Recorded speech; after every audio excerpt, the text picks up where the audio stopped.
Sveiks, klausītāji! Šodien gribēju padalīties ar savu pieredzi par to, kā mainījās mani priekšstati, vērtības un saprašana, kas man ir nepieciešams, lai es sajustos laimīgs. Varbūt ar tevi ir līdzīgi. Jāsaka, esmu to novērojis arī sabiedrībā kopumā, jo pēc būtības patiesā cilvēka daba mums visiem ir vienāda. Mēs esam garīgas būtnes šajā materiālajā pasaulē, tāpēc materiālie prieki lielākoties dod tikai īslaicīgu prieku vai laimes sajūtu. Izmaiņas manī notika pakāpeniski, jāsaka, kā ar visām lietām. Savā dzīvē nevarētu teikt, ka nolēmu, taču bija brīdis, kad es ielaidu savā dzīvē Dievu. Mēģināju viņu iepazīt un sākt veidot attiecības, kā jau esmu minējis. Ar laiku es burtiski sāku redzēt, ka materiālās lietas ir tik vien kā tāda neliela prieka deva vai pozitīvas sajūtas, kā nu kurā reizē, kuras ātrāk vai vēlāk gaist. Domāju, ka tā ir bijis visiem. Šis te nav nekāds jaunums, tas ir pierādīts gan zinātniski, gan praktiski. Turklāt nav nekur tālu jāmeklē, ja mēs ņemam bagātus vai slavenus cilvēkus. Viņiem šķietami viss ir, bet iekšēji daudz no viņiem nav laimīgi patiesībā. Ir gadījumi, kad cilvēks izdara pašnāvību, ja beidz savu dzīvi, jo iekšēji kaut kas trūkst.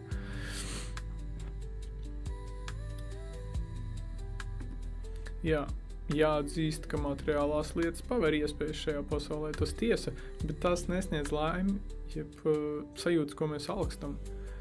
Ja tā būtu, taču bagāti cilvēki vai ļoti pārtikuši cilvēki būtu laimīgi, apmierināti un sasnieguši pilnību. Tā mēs varam teikt. Bet būt laimīgam, tā ir mūsu patiesā daba. Tāpēc mēs to visu laiku meklējam. Nemainot savu domāšanu un neiegūstot zināšanas par to, kā darboties šajā pasaulē, diemžēl mēs nevaram neko īsti sasniegt. Nezinot, kur mēs ejam, mēs nevaram nonākt tur, kur gribam, tā teikt. Mēs tikai varam skriet visu dzīvi pēc šīm te mazajām laimītēm, labajām sajūtām, tā arī īsto laimi nekad nesasniedzot. Bet kas tad ir īstā laime?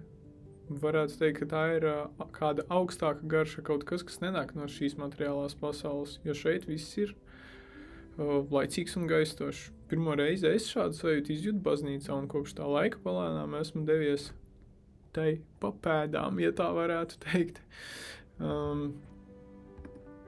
Toties pa pēdām, tas nenozīmē, ka es akli esmu kaut kur skrējis, bet sajūtot šo sajūtu un saprotot, identificējot, kas ir šī te sajūta, es esmu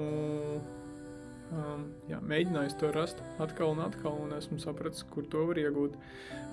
Esmu mācījies arī no svētajiem rakstiem, kā pareizi iet šo te dzīves ceļu, jo bez zināšanām, kā mēs jau noskaidrojām, ir diezgan grūti kaut kur nonākt. Un Bhagavad Gīta šajā sakarā saka, kas ir laimīgs un darbīgs sevī, iekšēji apskaidrots un priecīgs sevī, tas pat tiešām ir pilnību sasniedzis joks. Viņš ir atbrīvots visaugstākajā un sasniedz visaugstāko. Tas ir 5.24 pants. Tad svētie raksti mūs aicina atrast iekšējo laimi. Un ko tad tas nozīmē vienkāršiem vārdiem? Varētu teikt, ka tas nozīmē pieprimzēt ātro ikdienas ritējumu, vairāk ieklausīties sevi un citos, ielaist savā dzīvē Dievu, lasīt svētos rakstus, skaitīt lūkšanas, tiekties mazāk pēc materiālā, vairāk pēc garīgā, pēc šī te kaut kā augstāka, tā teikt. Un sajust, kāda tad ir mūsu patiesā daba, mīlēt un tikt mīlētiem. Tā kā tuvojas pavasars un parādās vairāk saules, es aicinu tevi, uzliec pauzi, apstājies savā ikdienas skrējienā, pagriez sevi pret sauli, burtiski, aizver acis uz 5 minūtēm un vienkārši esi, velti laiku sev. Mēģini sajust saules siltumu uz sejas, saredzēt ar acīm ciet, sadzirdēt skaņas sev apkārt un vienkārši elpot. Ja izmēģināji, padalies ar savām sajūtām komentāros. Padomājiet, vai tu tādos brīžos jūties laimīgāks? vai sajūti sevi no iekšas, vai tu domā par Dievu?